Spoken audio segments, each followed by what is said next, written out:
Le barreau, acteur de la lutte contre le blanchiment d'argent dans la préservation du secret professionnel et de l'indépendance des avocats. C'est sous ce thème révélateur que s'est tenu à Brazzaville, dans l'auditorium du mémorial Pierre Savorgnan de Brazza, le colloque international des avocats venus d'Afrique, d'Europe et du reste du monde. Organisé par l'Ordre national des avocats du Congo en partenariat avec la Conférence internationale des barreaux, cette messe des défenseurs du droit a eu le grand mérite de débattre sur plusieurs thématiques, parmi lesquelles la réglementation relative au blanchiment d'argent et le financement du terrorisme, l'avocat et la CARPA. Après des moments intenses d'échange, les avocats ont été suffisamment édifiés sur leur rôle face à ces enjeux du moment. En tant qu'avocats, nous sommes des acteurs et nous gérons généralement beaucoup de flux financiers. Et dans ces flux financiers, il y a un risque que des flux financiers illégaux puissent transiter. Donc au niveau international, nous avons, et au niveau régional, nous avons aujourd'hui des obligations, notamment une obligation de vigilance, qui nous impose de signaler tout flux financier suspect. On a pensé à l'institution de la CARPA.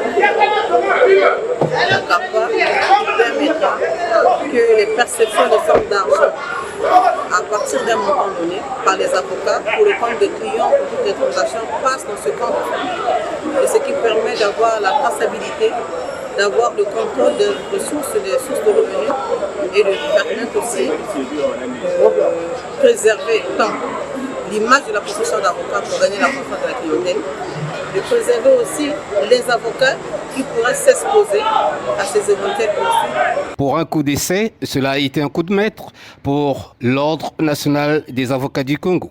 Il s'est d'ailleurs réjoui de la bonne tenue de ce colloque international qui apporte une plus-value au métier d'avocat. L'Ordre national des avocats signe aujourd'hui.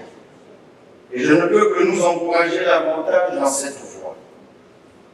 Par ailleurs, les différentes interventions qui se sont succédées nous ont montré qu'il reste encore un grand chemin à parcourir pour harmoniser ces dispositifs légaux et réglementaires avec certains principes intangibles de notre profession, comme le secret professionnel.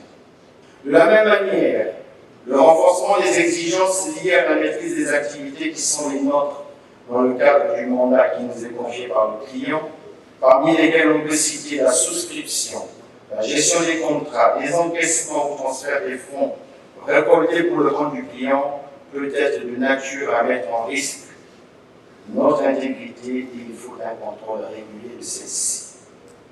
Je voudrais affirmer que les enjeux de la lutte contre le blanchiment des capitaux et le financement du terrorisme, par la connaissance et le respect de nos obligations réglementaires, est un axe majeur de la mission de contrôle de l'Ordre national des avocats du Congo, lequel s'assurera que les dispositifs mis en place par le règlement CEMAC et les autres textes subséquents soient rigoureusement appliqués par les avocats.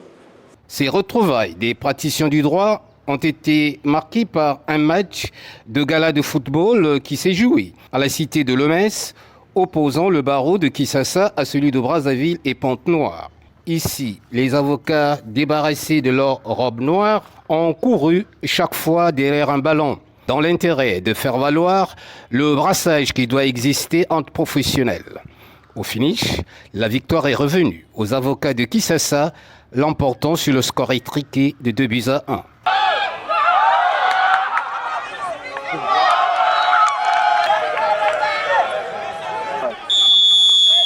C'est avant tout la fête de la confraternité.